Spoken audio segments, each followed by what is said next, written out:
ವೇದಸಂವೇದ್ಯಂ ಕಟಾಕ್ಷೇಣಾಪಿ ವೀಕ್ಷಿತುಂ ನ ಕ್ಷಮಂತೆ ವಿಮತಯಸ್ತಮುಪಾಸೇ ಶ್ರೇಯಃ ಪತಿಂ. ಮಯಿ ಸ್ಥಿತೋ ಮದಂಗೇಷು ಸ್ವತಂತ್ರೋ ವ್ಯಾಪ್ತವಾನ್ ಹರಿಃ ಸ ವಿಷ್ಣುಶ್ಚಾಸ್ವತಂತ್ರಂ ಮಾಂ ಸ್ವೇಚ್ಛಯಾ ವರ್ತಯತ್ಯಜಃ. ಸ್ವಾತ್ಮನಸ್ತಸ್ಯ ಪೂಜಾಸ್ಯುಃ ಮನೋವಾಕ್ಕಾಯವೃತ್ತಯಃ. ಮಮೈತಾಃ ಇತಿ ಕರ್ತಾರಂ ಉದ್ದೇಶ್ಯಂಚ ಹರಿಂ ಸ್ಮರೇತ್. ಸಚ್ಛಾಸ್ತ್ರೋದಿತವರ್ತ್ಮನಾ ಪದಮಿದಂ ಧ್ಯಾಯನ್ ಮದಂಕಾಂಕಿತಃ. ಮನ್ಮಂತ್ರಂ ಜಪಶಾಸ್ತ್ರಸಂಪದಮಥೋ ದಾಸ್ಯಾಮಿ ಭಾಗ್ಯೈಃ ಸಹ. ತತ್ತತ್ವಾನ್ಯಪಿ ಬೋಧಯಾಮಿ ತದನು ಪ್ರಾಪ್ಯೋ ಮದಂಘ್ರಿರ್ಭವೇತ್. ಇತ್ಯಾಘೋಷಯತೀವ ಯಃ ಕರಚಯೈಸ್तं ವಾಜಿವಕ್ತ್ರಂ ಭಜೆ. ಧರ್ಮವಿಜ್ಞಾನವೈರಾಗ್ಯಪರಮೈಶ್ವರ್ಯಶಾಲಿನಃ ಆನಂದತೀರ್ಥಭಗವತ್ಪಾದಾನ್ ವಂದೇ ನಿರಂತರಂ. ನೌಮಿನ್ಯಾಯಸುಧಾದಿಕೃಜ್ಜಯಮುನೀನ್ ಶ್ರೀಪಾದರಾಟ್ಸನ್ಮಣೀನ್ ವ್ಯಾಸಾರ್ಯಾನ್ ವಿವಿಧಾಗಮಾಬ್ಧಿವಿಹರಾನ್ ಶ್ರೀವಾದಿರಾಜಾನಪಿ ವಂದೇ ಹಂಸವರಾನ್ ರಘೂತ್ತಮಗುರೂನ್ ವೈದಗ್ಧ್ಯಪರಾಂ ನಿಧೀನ್ ಶ್ರೀ ಸತ್ಯವ್ರತ ರಾಘವೇಂದ್ರ ಮುನಿಪಾನ್ ಸದ್ಬೋಧ ಸಧ್ಯಾನಪಾನ್. ಸತ್ಯಾಭಿಜ್ಞಕರಾಬ್ಜೋತ್ಥಾನ್ ಪಂಚಾಶದ್ವರ್ಷಪೂಜಕಾನ್ ಸತ್ಯಪ್ರಮೋದತೀರ್ಥಾರ್ಯಾನ್ ನೌಮಿನ್ಯಾಯಸುಧಾರತಾನ್.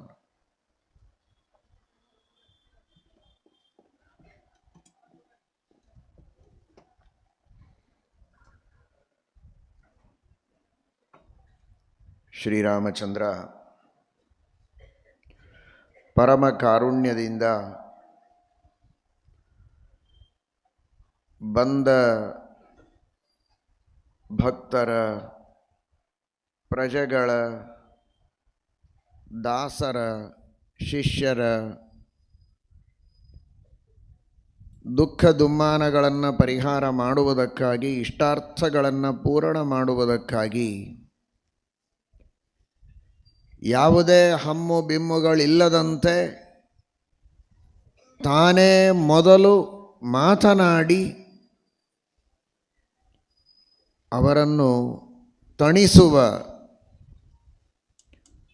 ಉದಾತ್ತವಾದ ಪರಿಪೂರ್ಣ ಔದಾರ್ಯದ ವ್ಯಕ್ತಿತ್ವವನ್ನು ಪಡೆದುಕೊಂಡಿದ್ದ ವ್ಯಕ್ತಿ ತನಗಾಗುವಂತಹ ದೊಡ್ಡ ಲಾಭದ ಕಡೆಗೆ ಗಮನ ಇಡಬೇಕು. ಯಾವುದೋ ಒಂದು ಅಹಂಕಾರದೊಳಗೆ, ದುರಹಂಕಾರದೊಳಗೆ ಮುಳುಗಿ ಹಾಳಾಗಬಾರದು, ಆಗುವ ಲಾಭದಿಂದ ವಂಚಿತನಾಗಬಾರದು ಅಂತ. ನಾನು ಬಹಳ ದೊಡ್ಡವ, ನಾನೇಕೆ ಮೊದಲು ಮಾತಾಡಬೇಕು ಅನ್ನುವುದರೊಳಗೆ ನೂರಾರು ಜನರಿಗೆ ಪ್ರೀತಿಯಿಂದ ಮಾತನಾಡಿಸಿ ಅವರ ಕಷ್ಟಗಳನ್ನು ಪರಿಹಾರ ಮಾಡಿ, ಎಷ್ಟೋ ಸಂದರ್ಭಗಳಲ್ಲಿ ಅವರಿಂದಲೂ ಇವನಿಗೆ ಬೇಕಾದಷ್ಟು ಲಾಭ ಆಗುವ ಸಾಧ್ಯತೆಗಳು ಇರುತ್ತೆ. ಪ್ರೀತಿಯಿಂದ ಮಾತನಾಡಿದರೆ ಆ ದೊಡ್ಡ ಲಾಭ, ಅವರಿಂದಾಗುವ ಲೌಕಿಕ ಲಾಭ, ಅವರಿಗೆ ಉಪಕಾರ ಮಾಡುವುದರಿಂದ ಆಗುವಂತಹ ದೊಡ್ಡ ಪುಣ್ಯದ ಲಾಭ, ಅದರಿಂದ ತಾನು ವಂಚಿತನಾಗ್ತಾನೆ. ಆ ತರಹದ ಮೌಢ್ಯವನ್ನು ಯಾರೂ ಮಾಡದಂತೆ ಶ್ರೀರಾಮಚಂದ್ರನ ಆದರ್ಶ ಪಥದಲ್ಲಿ ಹೆಜ್ಜೆ ಇಡುವುದು ಒಳ್ಳೆಯದು ಅನ್ನುವುದನ್ನು ರಾಮಾಯಣ ತಿಳಿಸಿಕೊಟ್ಟಿದೆ. ಪೂರ್ವಭಾಷಿ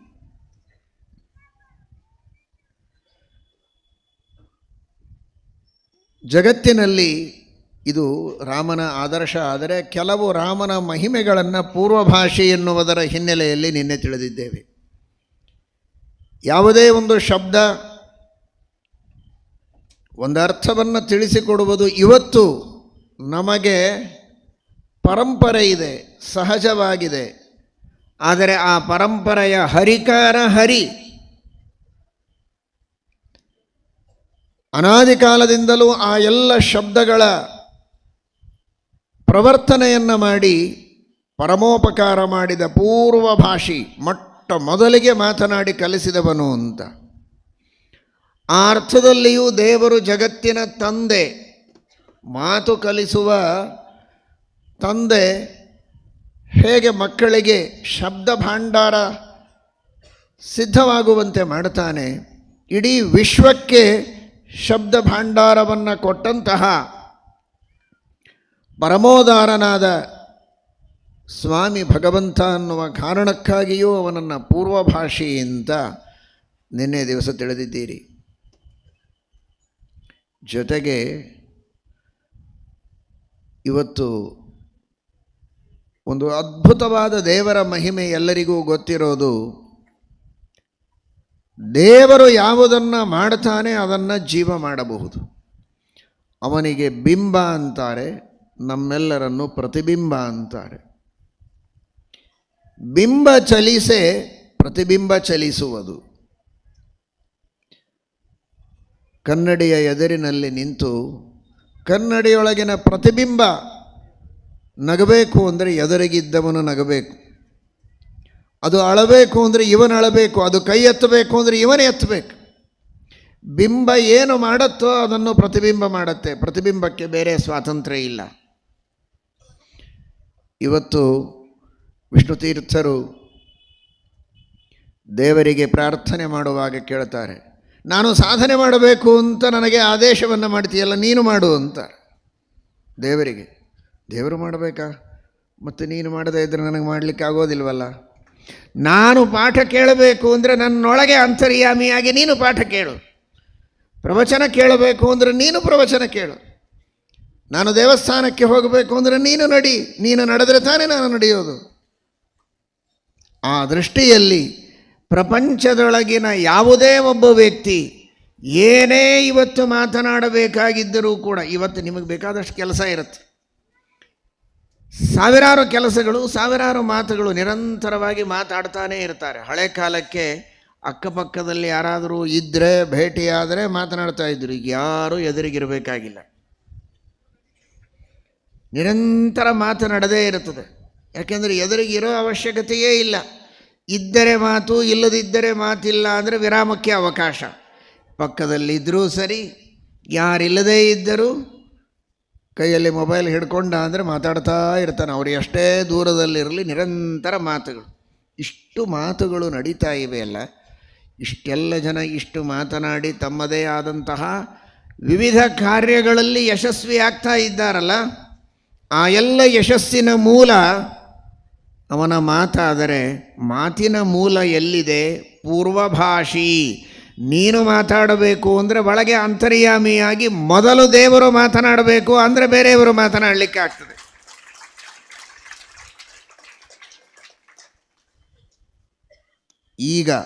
ಈಗ ಮಾತನಾಡ್ತಾ ಇರೋದು ನಾವಲ್ಲ, ಇದು ನಮ್ಮದು ಎರಡನೇದ್ದು. ಇದು ಪ್ರತಿಬಿಂಬ. ಪ್ರತಿಬಿಂಬದ ಮಾತುಗಳು ನಿಮಗೆ ಕೇಳಿಸ್ತಾ ಇವೆ. ಆದರೆ ಪೂರ್ವಭಾಷಿ ಒಳಗಿದ್ದು ದೇವರು ಮೊದಲು ಮಾತನಾಡಿರ್ತಾನೆ, ಆಮೇಲೆ ನಮ್ಮಿಂದ ಮಾತು ಬರ್ತದೆ. ಪೂರ್ವಭಾಷಿ ಇದು ಕೇವಲ ಭಾಷಣಕ್ಕೆ ಸೀಮಿತ ಅಲ್ಲ, ಪೂರ್ವದರ್ಶಿ. ದೇವರು ನೋಡಿದರೆ ನಾವು ನೋಡಬಹುದು, ದೇವರು ಕೇಳಿದರೆ ನಾವು ಕೇಳಬಹುದು, ಅವನ ನಡೆದರೆ ನಡೆಯಬಹುದು, ನಿಂತರೆ ನಿಲ್ಲಬಹುದು, ಕುಳಿತರೆ ಕೂಡಬಹುದು. ಏನು ಮಾಡಿದರೂ ಕೂಡ ದೇವರು ಮಾಡಿದರೆ ನಾವು ಮಾಡಬಹುದು, ಇಲ್ಲದೇ ಇದ್ದರೆ ಮಾಡಲಿಕ್ಕಾಗೋದಿಲ್ಲ. ಪೂರ್ವಭಾಷಿ ಅಂದರೆ ಕೇವಲ ಮಾತಿಗೆ ಮಾತ್ರ ಸೀಮಿತ ಅಲ್ಲ. ಇದು ಪರಮಾತ್ಮನ, ಶ್ರೀರಾಮಚಂದ್ರನ ಅತ್ಯದ್ಭುತವಾದಂತಹ ಸಕಲ ಜೀವ ನಿಯಾಮಕತ್ವ ಏನಿದೆ, ಸರ್ವಜೀವ ಪ್ರೇರಕತ್ವ ಇದೆ, ಅದನ್ನು ಇಲ್ಲಿ ತಿಳಿಸ್ತಾ ಇದ್ದಾರೆ. ಪೂರ್ವಭಾಷಿ ಯೋಂತಃ ಪ್ರವಿಶ್ಯ ಮಮ ವಾಚಮಿಮಾಂ ಪ್ರಸುಪ್ತಾಂ ಸಂಜೀವಯತ್ಯಖಿಲ ಶಕ್ತಿಧರಸ್ವಧಾಮ್ನ ಅನ್ಯಾಂಶ್ಚ ಹಸ್ತಚರಣಶ್ರವಣತ್ವಗಾದೀನ್ ಪ್ರಣನ್ನಮೋ ಭಗವತೆ ಪುರುಷಾಯ ತುಭ್ಯಂ. ಧ್ರುವರಾಜ ನಿರಂತರ ತಪಸ್ಸು ಮಾಡಿದ 5 ವರ್ಷದ ಬಾಲಕ. ಉಪವಾಸದಿಂದ ತಪಸ್ಸು ಮಾಡಿದರೆ ಮಾತು ಬರಲಿಲ್ಲ. ದೇವರನ್ನು ಸ್ತೋತ್ರ ಮಾಡಬೇಕು ಅಂದರೆ ಏನು ಮಾಡಬೇಕು ಗೊತ್ತಿಲ್ಲ, ಹೇಗೆ ಮಾಡಬೇಕು ಗೊತ್ತಿಲ್ಲ, ಧ್ವನಿಯೇ ಬರ್ತಾ ಇಲ್ಲ ಹೊರಗೆ. ಪೂರ್ವಭಾಷಿ ಯೋಂತಃ ಪ್ರವಿಶ್ಯ, ಒಳಗೆ ಪರಮಾತ್ಮ ಒಂದು ವಿಶೇಷ ರೂಪದಿಂದ ಪ್ರವೇಶ ಮಾಡಿ ಅವನಲ್ಲಿದ್ದ ವಾಕ್ಶಕ್ತಿಯ ಪ್ರಚೋದನೆಯನ್ನು ಮಾಡಿ ಅವನಿಂದ ಸ್ತೋತ್ರವನ್ನು ತಾನೇ ಮಾಡಿಸಿ ಅವನಿಗೆ ಅನುಗ್ರಹವನ್ನು ಮಾಡಿದ. ಅವನೇ ಮಾಡಿದಂತೆ, ಮಾಡಿಸಿದ್ದು ತಾನೇ. ಸ್ವವಂದನಂ ಯಥಾ ಪಿತ್ರ ಕಾರಿತಂ ಶಿಶುಕರ್ತೃಕಂ ಏವಂ ಪೂಜಾ ವಿಷ್ಣುಮಧೀನಾ ಭವೇಜ್ಜೀವಕೃತೇತ್ಯಪಿ. ಮಗುವನ್ನು ಎತ್ತಿ ಬಗ್ಗಿಸಿ ತಾವೇ ನಮಸ್ಕಾರ ಮಾಡಿಸಿಕೊಳ್ತಾರೆ ತಂದೆ ತಾಯಿಗಳು, ಮಾಡಿಸಿಕೊಂಡು ಆಶೀರ್ವಾದ ಮಾಡುತ್ತಾರೆ. ಮಗು ಮಾಡಿಲ್ಲ, ತಾವೇ ಮಾಡಿಸಿಕೊಂಡದ್ದು, ಆದರೂ ಆಶೀರ್ವಾದ ಮಾಡುತ್ತಾರೆ ಪ್ರೀತಿಯಿಂದ. ಆ ರೀತಿ ದೇವರು ತಾನೇ ಎಲ್ಲರೊಳಗಿದ್ದು ಎಲ್ಲ ಕಾರ್ಯಗಳನ್ನು ಮಾಡಿಸಿ ಅವರಿಗೆ ಅನುಗ್ರಹವನ್ನು ಮಾಡುತ್ತಾನೆ ಎನ್ನುವ ದೃಷ್ಟಿಯಲ್ಲಿ ಪೂರ್ವಭಾಷಿ ಗಾಯತ್ರಿ ಅನ್ನುವ ಶಬ್ದದ ಅರ್ಥವನ್ನು ತಿಳಿಸುವಾಗ ಸ್ಮೃತಿಯಲ್ಲಿ ಗಾಯಂತಂ ತ್ರಾಯತೆ ಯಸ್ಮಾತ್ ಗಾಯತ್ರೀತ್ವಂ ತತಸ್ಮೃತ ಅಂತ. ಗಾನ ಮಾಡುವ, ಸ್ತೋತ್ರ ಮಾಡುವ ವ್ಯಕ್ತಿಯನ್ನು ರಕ್ಷಣೆ ಮಾಡುವ ಮಂತ್ರ, ಆ ಮಂತ್ರ ಪ್ರತಿಪಾದ್ಯನಾದ ದೇವತೆ ಭಗವಂತ, ಅವನು ಗಾಯತ್ರಿ ಅಂತ. ಆದರೆ ಉಪನಿಷತ್ತಿಗೆ ಇದು ಸಮಾಧಾನ ಆಗಿಲ್ಲ. ಗಾಯಂತಂ ತ್ರಾಯತೆ, ದೇವರನ್ನು ಕೊಂಡಾಡುವ ವ್ಯಕ್ತಿಯನ್ನು ದೇವರು ರಕ್ಷಣೆ ಮಾಡ್ತಾನೆ ಅಂತ. ಅಂದರೆ ದೇವರನ್ನು ಸ್ತೋತ್ರ ಮಾಡೋದು, ಕೊಂಡಾಡೋದು ನಮ್ಮದು, ರಕ್ಷಣೆ ಮಾಡೋದು ಅವನ ಕೆಲಸ ಅಂತ ಉಪನಿಷತ್ತು ಹೇಳುತ್ತದೆ. ಅದಲ್ಲ, ಪೂರ್ವಭಾಷಿ, ನಿಮ್ಮೊಳಗಿದ್ದು ಗಾನವನ್ನು ಮಾಡುವವನೇ ಅವನು. ಅವನೇ ಮಾಡಿ ನಿಮ್ಮಿಂದ ಗಾನ ಮಾಡಿಸ್ತಾನೆ. ಗಾಯತಿ ಚ ತ್ರಾಯತೆ ಚ ಅಂತ ಉಪನಿಷತ್ತು ಹೇಳುತ್ತದೆ. ಅವನೇ ಒಳಗಿದ್ದು ಗಾನ ಮಾಡಿಸುವವನು, ಅವನೇ ರಕ್ಷಣೆ ಮಾಡುವವನು. ಆ ಮಂತ್ರದಲ್ಲಿರುವ ಅರ್ಥವನ್ನು ಪ್ರತಿಪಾದನೆ ಮಾಡುವ ಶಕ್ತಿಯನ್ನು ಕೊಡೋದು ಅವನೇ. ವ್ಯಕ್ತಿಗಳಲ್ಲಿದ್ದು ಗಾನ ಮಾಡಿಸುವವನು ಅವನೇ. ಅವನೇ ಮಾಡಿಸಿ ಅವನೇ ರಕ್ಷಣೆಯನ್ನು ಮಾಡುತ್ತಾನೆ ಎನ್ನುವಂತಹ ಆ ಭಗವಂತನ ಅತ್ಯದ್ಭುತವಾದ ಶಕ್ತಿಯನ್ನು ಅಲ್ಲಿ ಉಪನಿಷತ್ತು ವರ್ಣನೆ ಮಾಡುತ್ತದೆ. ಆ ದೃಷ್ಟಿಯಲ್ಲಿ ಪರಮಾತ್ಮನನ್ನು ಪೂರ್ವಭಾಷಿ ಎಂಬುದಾಗಿ ಕರೆದಿದ್ದಾರೆ. ದೇವರು ಮಾಡಿದಂತಹ ಅನುಗ್ರಹ ಎಷ್ಟು ದೊಡ್ಡದು ಅಂದರೆ, ಇವತ್ತು ನಮ್ಮ ತನಕ ವೇದಗಳು, ಶಾಸ್ತ್ರಗಳು ಇವುಗಳೆಲ್ಲ ನಡೆದು ಬಂದಿವೆಯಲ್ಲ, ಇದನ್ನು, ಈ ಪರಂಪರೆಯನ್ನು, ಪಾಠ ಪ್ರವಚನದ ಪರಂಪರೆ, ಇದು ಯಾವುದೋ ಒಂದು ಮಧ್ಯಕಾಲದಲ್ಲಿ ಶುರುವಾದದ್ದು, ಇತ್ತೀಚೆಗೆ ಶುರುವಾದದ್ದು ಅಂತೆಲ್ಲ ತಿಳಿಯಬೇಡಿ. ದೇವರಿಂದಲೇ ಪ್ರಾರಂಭ ಆದದ್ದು. ಶ್ರೀಮದ್ ಭಾಗವತದ ಪ್ರಾರಂಭದಲ್ಲಿ ಕೇಳ್ತಿರಲ್ಲ, ತೇನೇ ಬ್ರಹ್ಮ ಹೃದಯ ಆದಿಕವಯೇ ಮುಹ್ಯಂತಿ ಯಂ ಸೂರಯಃ. ಮೊಟ್ಟ ಮೊದಲು ಆದಿಕವಿಯಾದಂತಹ ಬ್ರಹ್ಮದೇವರಿಗೆ, ನಾಲ್ಮೊಗದ ಬ್ರಹ್ಮನಿಗೆ ಸಮಗ್ರ ವೇದಗಳ ಉಪದೇಶವನ್ನು ಮಾಡಿದವನು ಭಗವಂತ. ಹಯಗ್ರೀವ ರೂಪದಿಂದ ಎಲ್ಲ ವೇದಗಳು ಮಾತ್ರ ಅಲ್ಲ, ಪೌರುಷೇಯವಾದ ಅಪೌರುಷೇಯವಾದ ವೇದಗಳು, ಪೌರುಷೇಯವಾದ ಮಹಾಭಾರತ ಪಂಚರಾತ್ರಾದಿಗಳು, ಸಕಲ ವಿದ್ಯೆಗಳನ್ನು ಕೂಡ ಉಪದೇಶ ಮಾಡಿದವನು ಹಯಗ್ರೀವ ರೂಪದಿಂದ ಪರಮಾತ್ಮ. ಹಾಗಾಗಿ ಪೂರ್ವಭಾಷಿ ಅಂದರೆ ಮೊಟ್ಟ ಮೊದಲು ಉಪದೇಶ ಮಾಡಿದವನು ಪೂರ್ವಭಾಷಿ, ಪೂರ್ವನಿಗೆ ಉಪದೇಶ ಮಾಡಿದವನು. ಪೂರ್ವ ಅಂದರೆ ಆದಿಕವಿಯಾದಂತಹ ಬ್ರಹ್ಮದೇವರು, ಬ್ರಹ್ಮದೇವರಿಗೆ ಉಪದೇಶ ಮಾಡಿ ಆ ಉಪದೇಶದ ಪರಂಪರೆ ಇವತ್ತಿಗೂ ಉಳಿಯುವಂತೆ ಮಾಡಿದ ಜಗದ್ಗುರುಣಾಂ ಗುರುವಂಜಸೈವ, ಜಗದ್ಗುರುಗಳಿಗೂ ಗುರುವಾದಂತಹ ಸ್ವಾಮಿ ಪರಮಾತ್ಮ ಅವನು ಪೂರ್ವಭಾಷಿ. ಇಡೀ ಜಗತ್ತಿಗೆ ಜ್ಞಾನವನ್ನು ಕೊಡುವ ವಾಯುದೇವರಿಗೂ ಬ್ರಹ್ಮದೇವರಿಗೂ ಉಪದೇಶವನ್ನು ಮಾಡಿದಂತಹ ಸ್ವಾಮಿ ಪರಮಾತ್ಮ ಎಂಬುದಾಗಿ ನಾವು ತಿಳಿಯಬೇಕು. ಇವತ್ತು ನಾವೆಲ್ಲ ಅಂದ್ಕೊಂಡಿದ್ದೇವೆ, ಅನೇಕ ಭಾಷ್ಯಕಾರರು ನಮ್ಮ ಭಾರತ ದೇಶದಲ್ಲಿ ಆಗಿ ಹೋಗಿದ್ದಾರೆ. ಶ್ರೀಮದಾನಂದ ತೀರ್ಥ ಭಗವತ್ಪಾದಾಚಾರ್ಯರು ದಿವ್ಯವಾದ ಭಾಷ್ಯಗಳನ್ನು ರಚನೆ ಮಾಡಿದ್ದಾರೆ ವೇದಗಳ ಮೇಲೆ, ಸಂಹಿತೆ, ಉಪನಿಷತ್ತು, ಭಗವದ್ಗೀತೆ, ಬ್ರಹ್ಮಸೂತ್ರಗಳು ಎಲ್ಲದರ ಮೇಲೆ ಶ್ರೀಮದಾನಂದ ತೀರ್ಥ ಭಗವತ್ಪಾದಾಚಾರ್ಯರ ಭಾಷ್ಯಗಳಿವೆ. ಅತ್ಯದ್ಭುತವಾದಂತಹ ಭಾಷ್ಯಗಳು. ಅದು ನಿಜ, ಭಗವಂತನ ಆಜ್ಞೆಯಂತೆ ಭಾಷ್ಯಗಳನ್ನು ರಚನೆ ಮಾಡಿದ್ದು. ಆದರೆ ಶ್ರೀಮದಾಚಾರ್ಯರ ಭಾಷ್ಯಗಳನ್ನು ಅಧ್ಯಯನ ಮಾಡಿದವರಿಗೆ ಗೊತ್ತು. ಶ್ರೀಮದಾನಂದ ತೀರ್ಥ ಭಗವತ್ಪಾದಾಚಾರ್ಯರು ಯಾವುದೇ ಒಂದು ಬ್ರಹ್ಮಸೂತ್ರಕ್ಕೆ ಅಥವಾ ಭಗವದ್ಗೀತೆಯ ವಾಕ್ಯಕ್ಕೆ, ಉಪನಿಷತ್ತಿನ ವಾಕ್ಯಗಳಿಗೆ ವ್ಯಾಖ್ಯಾನ ಮಾಡೋದಾದರೆ ಅವರ ವಾಕ್ಯಗಳು ಬಹಳ ಸ್ವಲ್ಪ ಇರ್ತವೆ. ಪ್ರಮಾಣ ವಚನಗಳನ್ನೇ ಹೆಚ್ಚು ಉದಾಹರಣೆ ಮಾಡುತ್ತಾರೆ ಶ್ರೀಮದಾನಂದ ತೀರ್ಥ ಭಗವತ್ಪಾದಾಚಾರ್ಯರು.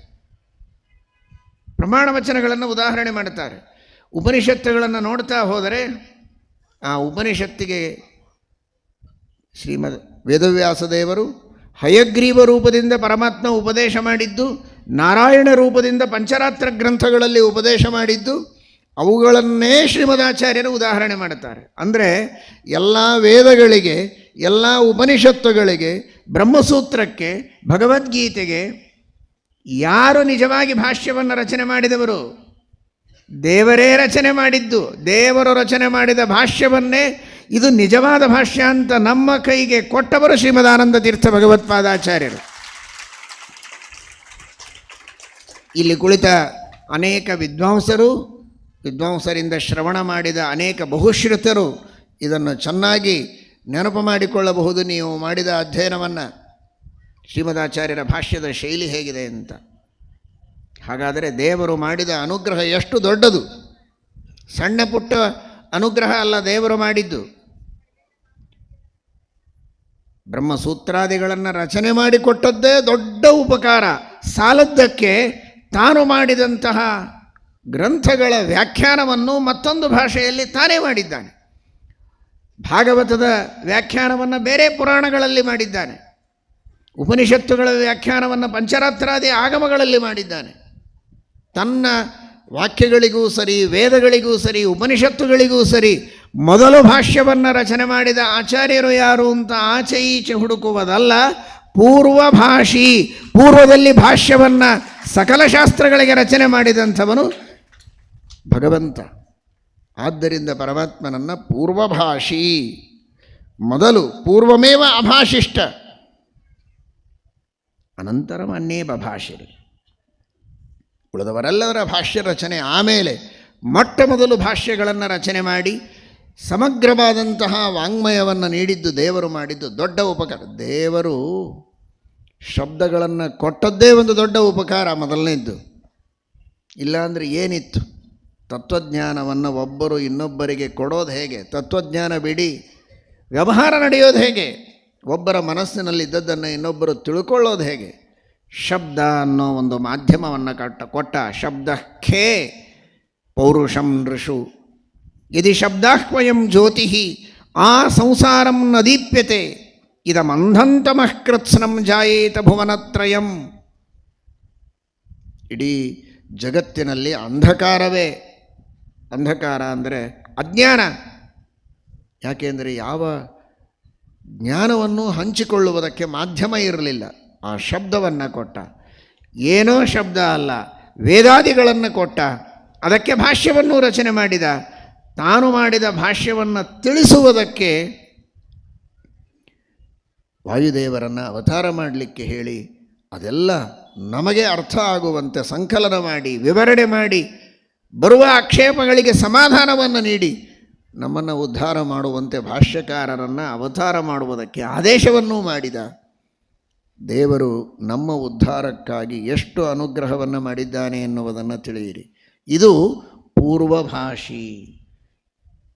ಏನೋ ಕಷ್ಟ ಸುಖ ಹೇಳ್ಕೊಳ್ಳೋದಕ್ಕೆ ಬಂದಂತಹ ವ್ಯಕ್ತಿಗೆ ಮೊದಲು ಮಾತಾಡಿಸ್ತಾ ಇದ್ದ ಅನ್ನೋದೊಂದೇ ಅಲ್ಲ, ಅದು ನಮಗೆ ಆದರ್ಶ. ಆದರೆ ಅದೊಂದೇ ಅಲ್ಲ. ಏನು ಸಣ್ಣ ಪುಟ್ಟ ಕಷ್ಟ, ನನ್ನ ಮನೆಯಲ್ಲಿ ಏನೋ ಮದುವೆ ಮಾಡಬೇಕಾಗಿದೆ, ಹಣ ಇಲ್ಲ, ಮುಂಜಿ ಮಾಡಬೇಕಾಗಿದೆ, ದುಡ್ಡು, ಬೇಕಾದಷ್ಟು ಜನ ರಾಮನ ಹತ್ರ ಕೇಳಲಿಕ್ಕೆ ಬರ್ತಾಯಿದ್ರು, ಕೇಳಿದವರಿಗೆಲ್ಲ ಕೊಡ್ತಿದ್ದ, ಇದೆಲ್ಲ ಇದೆ. ಅದು ಬಹಳ ಸಣ್ಣದು. ಹೊಟ್ಟೆ ಬಟ್ಟೆಗೆ, ವಿವಾಹಕ್ಕೆ, ಉಪನಯನಕ್ಕೆ, ಮನೆಗೆ, ಹೊಲಕ್ಕೆ, ಬಂಧು ಬಳಗಕ್ಕೆ ಅಲ್ಲ. ಈ ಸಂಸಾರದೊಳಗಿನ ಎಲ್ಲ ಕಷ್ಟಗಳನ್ನೇ ಕಳೆದುಕೊಂಡು ಮೋಕ್ಷ ಹೊಂದುವುದಕ್ಕೇನು ಬೇಕು ಅನ್ನುವುದರ ಬಗ್ಗೆ ಏನಾದರೂ ಹೇಳಪ್ಪ ಅಂತ ಕೇಳಿದರೆ, ಕಾಡಿದರೆ, ಗಂಟು ಬಿದ್ದರೆ ಹೇಳೋದಲ್ಲ. ಪೂರ್ವಭಾಷಿ ಭಕ್ತರು ಕೇಳ್ತಾರೋ ಬಿಡ್ತಾರೋ, ತಾನೇ ಗ್ರಂಥಗಳನ್ನು ರಚನೆ ಮಾಡಿ ಮೊಟ್ಟ ಮೊದಲು ಉಪದೇಶ ಮಾಡಿದ. ಅವರು ಕೇಳಿದರೆ ಹೇಳೋಣ ಅಂತ ಕಾಯಲಿಲ್ಲ. ನಾಪೃಷ್ಟ ಕಸ್ಯಚಿದ್ ಬ್ರೂಯಾತ್ ಅಂತಿದೆ. ಕೇಳದೇ ಇದ್ದರೆ ಹೇಳಬಾರದು ಅಂತ. ಅಪೃಷ್ಟ ಕಸ್ಯಚಿನ್ನ ಬ್ರೂಯಾತ್, ಕೇಳಿದರೆ ಹೇಳಬೇಕು, ಕೇಳದೇ ಇದ್ದರೆ ಹೇಳಬಾರದು ಅಂತ. ಆ ರೀತಿಯಲ್ಲಿ ಇತಿಹಾಸ ಪುರಾಣಗಳಲ್ಲಿ ಒಬ್ಬರ ಪ್ರಶ್ನೆ ಒಬ್ಬರ ಉತ್ತರ ಎಲ್ಲ ಇರುತ್ತೆ. ಅಂತೂ ಆ ಎಲ್ಲ ಪ್ರಶ್ನೋತ್ತರಗಳನ್ನು ಸಂಗ್ರಹ ಮಾಡಿ ಅವೆಲ್ಲವನ್ನು ನಮ್ಮ ತನಕ ತಂದು ಕೊಡುವುದಕ್ಕೆ ಮಹಾಭಾರತವನ್ನು, ಭಾಗವತಾದಿ ಅಷ್ಟಾದಶ ಪುರಾಣಗಳನ್ನು ರಚನೆ ಮಾಡಿ ಕೊಟ್ಟನಲ್ಲ. ಯಾರು ಕೇಳಿದರು ಮಾಡು ಅಂತ? ಕೇಳಿದರು ಬ್ರಹ್ಮಾದಿಗಳು. ಅವರಿಗೆ ಹೇಳಿದರೆ ಸಾಕಾಗಿತ್ತು, ನಮಗೆಲ್ಲ ಯಾಕೆ? ಹಾಗಾದರೆ ಅಪೃಷ್ಟ ಕಸ್ಯಚಿನ್ನ ಅಬ್ರೂಯಾತ್, ಕೇಳದೆ ಪರಮಾತ್ಮ ಕೆಲವರಿಗೆ ಹೇಳಲಿಲ್ಲ. ಬ್ರಹ್ಮಾದಿಗಳು ಕೇಳಿದರು, ಪ್ರಾರ್ಥನಾ ಮಾಡಿದರು, ಅವರಿಗೆ ಉಪದೇಶ ಮಾಡಿದ. ನಮ್ಮಂಥವರಿದ್ದೇವೆಲ್ಲ ಮಹಾನುಭಾವರು, ಕೇಳಲಿಕ್ಕೂ ಹೋಗೋದಿಲ್ಲ, ಹತ್ರನೂ ಹಾಯೋದಿಲ್ಲ. ಆದರೆ ನಮ್ಮ ತನಕನೂ ಆ ಶಾಸ್ತ್ರವನ್ನು ದೇವರು ಬರೋ ಹಾಗೆ ಮಾಡಿದ್ನಲ್ಲ, ಉಪದೇಶ ಮಾಡಿದ್ನಲ್ಲ. ಹೇಗೆ? ನಾಪೃಷ್ಟ ಕಸ್ಯಚಿದ್ ಬ್ರೂಯಾತ್ ಅಂತಿದೆಯಲ್ಲ. ಅಂದರೆ ನಾ ಅಪೃಷ್ಟೋಪಿ ಕಸ್ಯಚಿದ್ ಬ್ರೂಯಾತ್. ನ ಅಪೃಷ್ಟ ಅಲ್ಲ, ನಾ ಅಪೃಷ್ಟ ಅಪಿ ಕಸ್ಯಚಿದ್ ಬ್ರೂಯಾತ್. ಕೇಳದೇ ಇದ್ದರೂ ಕೆಲವರಿಗೆ ಹೇಳಬೇಕಾಗ್ತದೆ. ಯಾರಿಗೆ? ಎಂದೂ ಕೇಳಬಾರದು ಅಂತ ಪ್ರತಿಜ್ಞಾ ಮಾಡಿ ಕೂತ ನಮ್ಮಂಥವರಿಗೆ. ಇದೇ ಸಂಸ್ಕೃತದ ಮಹಿಮೆ. ಎರಡೂ ಪದಚ್ಛೇದ ಆಗ್ತದೆ. ನ ಅಪೃಷ್ಟ ಕಸ್ಯಚಿದ್ ಬ್ರೂಯಾತ್. ಯಾರಿಗೆ ಜಿಜ್ಞಾಸೆ ಇದೆ ಅಂಥವ್ರು ಕೇಳಲಿ, ಕೇಳಿದ ಮೇಲೆ ಹೇಳೋಣ ಅಂತ. ಕೇಳಬಾರದು ಅಂತ ಸಂಕಲ್ಪ ಮಾಡಿ ಕೂತಿರ್ತಾರೆ. ಅಂಥವರಿಗೆ ಅವರ ಉದ್ಧಾರ ಆಗಲಿಕ್ಕೆ ಅಪೃಷ್ಟೋಪಿ ನಾ ಕಸ್ಯಚಿತ್ ಬ್ರೂಯಾತ್. ಆ ದೃಷ್ಟಿಯಲ್ಲಿ ಪರಮಾತ್ಮ ಬ್ರೂಯುಹು ಸ್ನಿಗ್ಧಸ್ಯ ಶಿಷ್ಯಸ್ಯ ಗುರವೋ ಗುಹ್ಯಮಪ್ಯುತ. ಅಂತಹ ಗುಹ್ಯವಾದದ್ದನ್ನು ಕೇಳದಿದ್ದರೂ ನಮ್ಮಂಥವರಿಗೆ ಪರಮಾತ್ಮ ಹೇಳಿದನಲ್ಲ. ಪೂರ್ವಭಾಷಿ, ಕೇಳಲಿ ಅಂತ ಕಾಯಲಿಲ್ಲ, ಕೇಳೋಕ್ಕಿಂತ ಮೊದಲೇ ಉಪದೇಶ ಮಾಡಿದ. ಇದು ಪರಮಾತ್ಮನ ಕಾರುಣ್ಯ. ದೇವರು ಅನ್ನ ಕೊಟ್ಟ, ವಸ್ತ್ರ ಕೊಟ್ಟ, ಗಾಳಿ ಬೆಳಕು ಕೊಟ್ಟ ಅನ್ನೋದಕ್ಕೆ ದೇವರ ಉಪಕಾರವನ್ನು ನಾವು ಎಷ್ಟು ಸ್ಮರಣೆ ಮಾಡುತ್ತೇವೋ ಅದಕ್ಕಿಂತ ಕೋಟಿ ಕೋಟಿ ಕೋಟಿ ಪಟ್ಟು, ಅನಂತ ಪಟ್ಟು ಹೆಚ್ಚು ದೊಡ್ಡ ಉಪಕಾರ ದೇವರು ಮಾಡಿದ್ದು. ಅಂದರೆ ತತ್ವಜ್ಞಾನವನ್ನು ಕೊಟ್ಟದ್ದು, ಅದಕ್ಕಾಗಿ ಶಾಸ್ತ್ರಗಳ ಉಪದೇಶವನ್ನು ಮಾಡಿದ್ದು, ತಾನು ಮಾಡಿದ ಶಾಸ್ತ್ರಗಳಿಗೆ ತಾನೇ ಭಾಷ್ಯ ಬರೆದದ್ದು. ಪೂರ್ವಭಾಷಿ, ಇದು ದೇವರು ಮಾಡಿದಂತಹ ಬಹಳ ದೊಡ್ಡದಾದಂತಹ ಅನುಗ್ರಹ ಎಂಬುದಾಗಿ ನಾವು ತಿಳಿಯಬೇಕು. ಇಂಥ ದೊಡ್ಡ ಅನುಗ್ರಹವನ್ನು ಮಾಡಿದಂತಹ ಪರಮಾತ್ಮ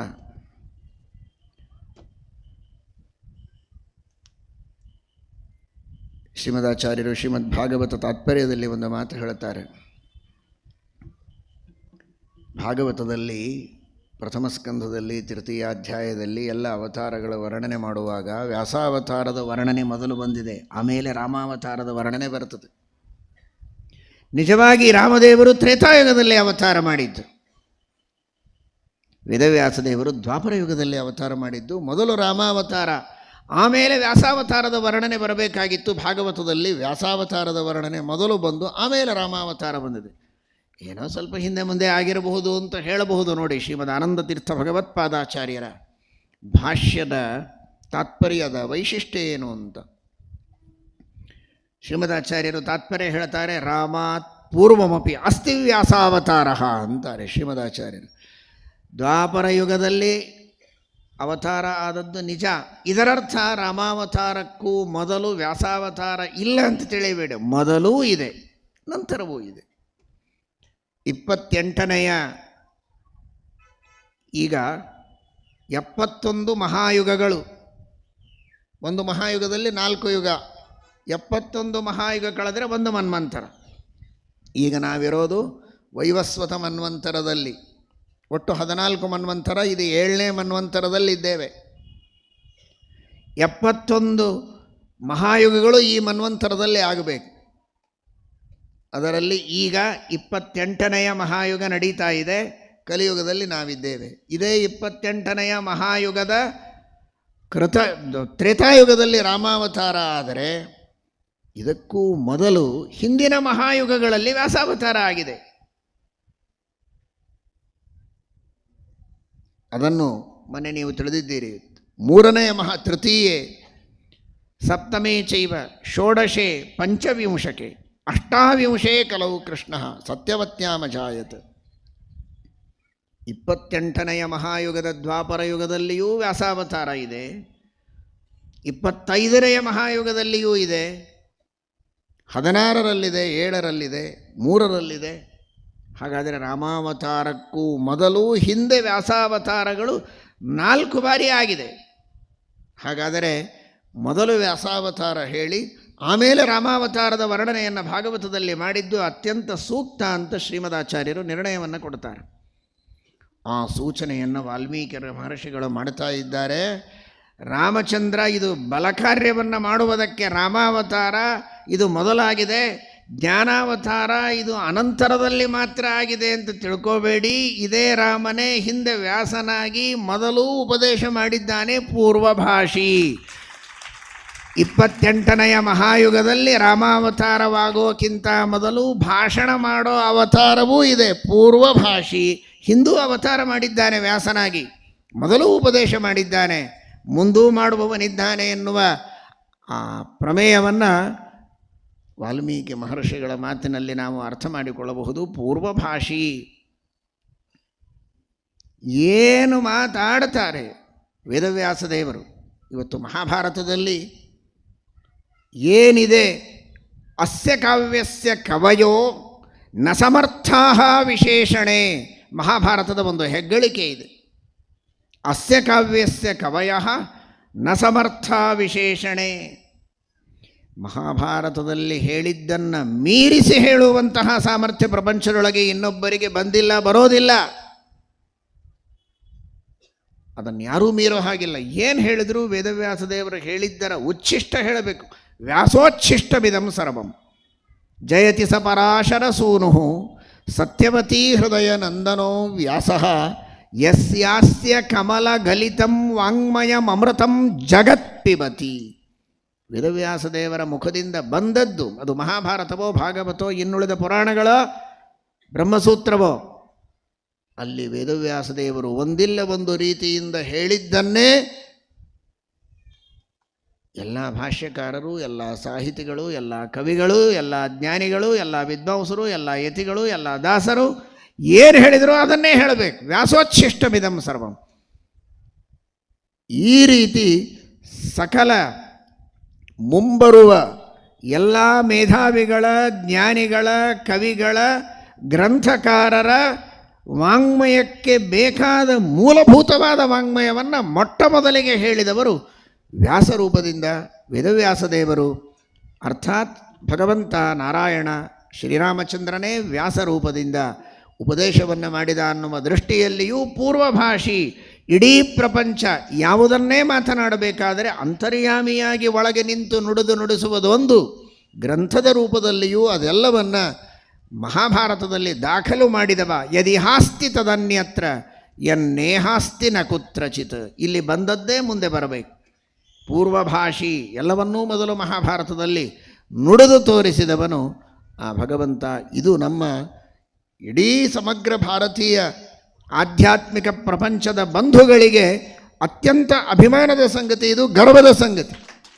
ಪ್ರಪಂಚದೊಳಗಿನ ಯಾವ ಗ್ರಂಥಗಳಲ್ಲಿಯೂ ಮಹಾಭಾರತದಲ್ಲಿರುವಷ್ಟು ವಿಷಯಗಳು ಸರ್ವಂಕಷವಾಗಿ ಎಲ್ಲ ವಿಷಯಗಳನ್ನು ಮಹಾಭಾರತ ನಿರೂಪಣೆ ಮಾಡಿದೆ. ಅಂತಹ ಸರ್ವಜ್ಞ ಶಿಖಾಮಣಿಗಳು ಪೂರ್ವಭಾಷಿ ಶ್ರೀರಾಮಚಂದ್ರ. ಇದು ಭಗವಂತನ ವ್ಯಕ್ತಿತ್ವ ಎಂಬುದಾಗಿ ನಾವು ಅರ್ಥ ಮಾಡಿಕೊಳ್ಳಬೇಕು. ಇಷ್ಟು ದೊಡ್ಡ ವ್ಯಕ್ತಿತ್ವ ಇದ್ದರೂ ಕೂಡ ಶ್ರೀರಾಮಚಂದ್ರನನ್ನು ವಾಲ್ಮೀಕಿ ಮಹರ್ಷಿಗಳು ರಾಮಾಯಣದಲ್ಲಿ ವರ್ಣನೆ ಮಾಡುವಾಗ ಸೂರ್ಯೋದಯದ ಪ್ರಸಂಗ ಬಂದರೆ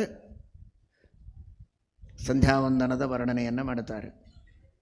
ವಿಶ್ವಾಮಿತ್ರರು ರಾಮನನ್ನು ಎಬ್ಬಿಸುವಾಗಲೇ ಕೌಸಲ್ಯ ಸುಪ್ರಜಾ ರಾಮ ಪೂರ್ವ ಸಂಧ್ಯಾ ಪ್ರವರ್ತತೆ ಉತ್ತಿಷ್ಠ ನರಶಾರ್ದೂಲ ಕರ್ತವ್ಯಂ ದೈವಮಾನ್ಹಿಕಂ. ಇದು ಒಂದು ಸಲ ಅಲ್ಲ, ಇಂತಹ ಪ್ರಸಂಗಗಳು 10 ಬಾರಿ ವಾಲ್ಮೀಕಿ ರಾಮಾಯಣದಲ್ಲಿ ಬರ್ತದೆ. ಸಂಜೆ ಆದರೆ ಸಾಯಂಕಾಲದ ಸಂಧ್ಯಾವಂದನವನ್ನು ಮಾಡಿದ ಉಲ್ಲೇಖವನ್ನು ಮಾಡುತ್ತಾರೆ. ಮಾಡೋದೆಲ್ಲರೂ ಮಾಡ್ತಾ ಇದ್ದರು ಪ್ರಾಚೀನ ಕಾಲದಲ್ಲಿ, ಆದರೆ ಅದನ್ನು ಉಲ್ಲೇಖ ಮಾಡುತ್ತಾರೆ ವಾಲ್ಮೀಕಿ ಮಹರ್ಷಿಗಳು. ಕಾರಣ ಸ್ವತಃ ಸರ್ವೋತ್ತಮನಾದ ಶ್ರೀರಾಮಚಂದ್ರ ತಾನೇ ಗಾಯತ್ರಿ ಪ್ರತಿಪಾದ್ಯ, ಸರ್ವಮಂತ್ರ ಪ್ರತಿಪಾದ್ಯ. ಅಂತಹ ರಾಮಚಂದ್ರನಿಗೆ ಯಾವ ಆಹ್ನಿಕ, ಯಾವ ಧ್ಯಾನ, ಯಾವ ಮಂತ್ರದ ಜಪದ ಅವಶ್ಯಕತೆ ಇದೆ? ಆದರೆ ನಾವೆಲ್ಲ ಆ ರೀತಿ ಸಂಧ್ಯಾವಂದನವನ್ನು ಮಾಡಬೇಕು ಅಂತ ಜಗತ್ತಿಗೆ ತಿಳಿಸಿಕೊಡೋದಕ್ಕೆ ಸಕಾಲಕ್ಕೆ ಸಂಧ್ಯಾವಂದನವನ್ನು ಶ್ರೀರಾಮಚಂದ್ರ ತಾನು ಮಾಡಿ ತೋರಿಸ್ತಾ ಇದ್ದ. ಆ ರೀತಿ ಶ್ರೀರಾಮಚಂದ್ರನ ದಿನಚರಿ ಇತ್ತು ಅಂತ ಅತ್ಯಂತ ಸ್ಫುಟವಾಗಿ ವಿಶೇಷವಾಗಿ ವಾಲ್ಮೀಕಿ ರಾಮಾಯಣ ಉಲ್ಲೇಖ ಮಾಡುತ್ತದೆ, ಇನ್ನುಳಿದ ಗ್ರಂಥಗಳಿಗಿಂತಲೂ ಹೆಚ್ಚಾಗಿ. ಆ ದೃಷ್ಟಿಯಲ್ಲಿ ಅದನ್ನು ಮೊದಲೇ ಸೂಚನೆ ಮಾಡುತ್ತಾರೆ. ಪೂರ್ವಭಾಷಿ ಶ್ರೀರಾಮಚಂದ್ರ ನಿತ್ಯದಲ್ಲಿಯೂ ಸಕಾಲಕ್ಕೆ ಪೂರ್ವಾಭಿಮುಖವಾಗಿ ಎಲ್ಲ ಸಂಧ್ಯಾ ಮಂತ್ರಗಳನ್ನೂ ಉಚ್ಚಾರಣೆ ಮಾಡ್ತಾ ಇದ್ದ. ಚಿಕ್ಕ ಮಗುವಿನಂತೆ ಅದೇ ಉಪನೀತನಾದ ವಟು ಶ್ರದ್ಧೆಯಿಂದ ಮಾಡೋ ಹಾಗೆ ಇಂತಹ ದೊಡ್ಡ ವ್ಯಕ್ತಿ, ಇಷ್ಟು ದೊಡ್ಡ ವ್ಯಕ್ತಿ ಆದಮೇಲೆ ಇನ್ನೇನು ಮಾಡಬೇಕಾಗಿಲ್ಲ ಅಂತ ಸುಮ್ಮನೆ ಓಡಾಡ್ಕೊಂಡಿದ್ದರೆ ಸಾಕು. ಸರಿಯಾಗಿ ಸಕಾಲಕ್ಕೆ ಮಡಿ ಉಟ್ಕೊಂಡು ಸಂಧ್ಯಾವಂದನ ಮಾಡೋದು. ಉಪನಯನ ಅದು 1 ದಿವಸ 2 ದಿವಸ ಸ್ವಲ್ಪ ದಿವಸ ರಜೆ ಇದ್ದಾಗೆ ಸಾಮಾನ್ಯ ಉಪನಯನ ಬಂದಿರ್ತದೆ ಸೂಟಿ ಒಳಗೆ. ಮೇ ಸೂಟಿ ಇರ್ತದೆ ಸಾಮಾನ್ಯ, ಏಪ್ರಿಲ್ ಮೇ. ಆಮೇಲೆ ಶಾಲೆ ಶುರುವಾದ ಮೇಲೆ ಸ್ವಲ್ಪ ಸಂಕ್ಷೇಪ ಮಾಡೋದು. 10 ಗಾಯತ್ರಿ ಮಾಡಿದರೆ ಸಾಕು, ಕೊನೆಗೆ ದೇವರಿಗೆ ಕೈ ಮುಗಿದು ಹೋದರೆ ಸಾಕು. ಇನ್ನೂ ಸ್ವಲ್ಪ ದಿವಸ ಆದಮೇಲೆ ನಿಮ್ಮ ಪರವಾಗಿ ನಾವೇ ಕೈ ಮುಗಿತೇವೆ ಅಂತ, ಆಮೇಲೆ ನಿಮ್ಮ ದಿಕ್ಕಿಗೆ ಕೈ ಮುಗಿಯೋದು ಅಷ್ಟೆ. ಇದಲ್ಲ, ಸ್ವತಃ ಸರ್ವೋತ್ತಮನಾದ ರಾಮಚಂದ್ರ ತಾನು ಸ್ವತಃ ಸಂಧ್ಯಾವಂದನವನ್ನು ಮಾಡಿ ನೀವು ಹೀಗೆ ಮಾಡಲೇಬೇಕು ಅಂತ ತೋರಿಸಿಕೊಟ್ಟಿದ್ದಾನೆ. ಮಹಾಭಾರತದ ಯುದ್ಧದ ಕಾಲದಲ್ಲಿ ಸಂಧ್ಯಾವಂದನದ ಸಮಯ ಆದರೆ ವಿರಾಮ ಕೊಡ್ತಾ ಇದ್ರಂತೆ. ಸಂಧ್ಯಾವಂದನ ಮಾಡಿ ಮತ್ತೆ ಯುದ್ಧ ಮಾಡು. ಸಂಧ್ಯಾವಂದನ ಮಾಡುವಾಗ ಒಬ್ಬರ ಮೇಲೆ ಒಬ್ಬರು ಹೊಡೆಯೋ ಹಾಗಿಲ್ಲ. ಅರ್ಘ್ಯ ಕೊಡೋದಕ್ಕೆ ನೀರು ಸಿಗಲಿಲ್ಲ ಅಂದರೆ ಮಣ್ಣಿನಿಂದ ಅರ್ಘ್ಯ ಕೊಡ್ತಾ ಇದ್ದರು, ಆದರೆ ಸಂಧ್ಯಾವಂದನ ಬಿಡ್ತಾ ಇರಲಿಲ್ಲ. ಇವತ್ತೇನಿದೆ ಪೂರ್ವಭಾಷಿ,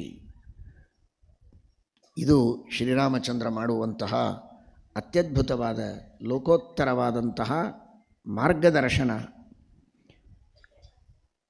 ಶ್ರೀಮಠ್ ಟೀಕಾಕೃತ್ಪಾದರು ಹೇಳುತ್ತಾರೆ,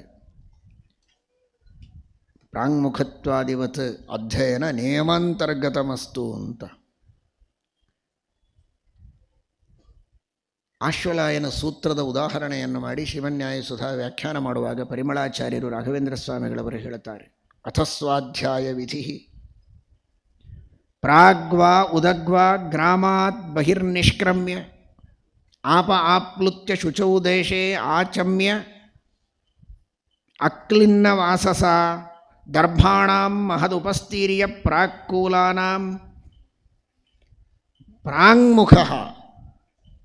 ವೇದೋಚ್ಚಾರಣೆ ಹೇಗೆ ಮಾಡಬೇಕು ಅಂತ ಬೆಳಗ್ಗೆ ಎದ್ದು ಪೂರ್ವಾಭಿಮುಖವಾಗಿ ಅಥವಾ ಉತ್ತರಾಭಿಮುಖವಾಗಿ ಹೊರಡಬೇಕು. ನದಿಯಲ್ಲಿಯೋ ಸರೋವರದಲ್ಲಿಯೋ ಸ್ನಾನ ಮಾಡಬೇಕು.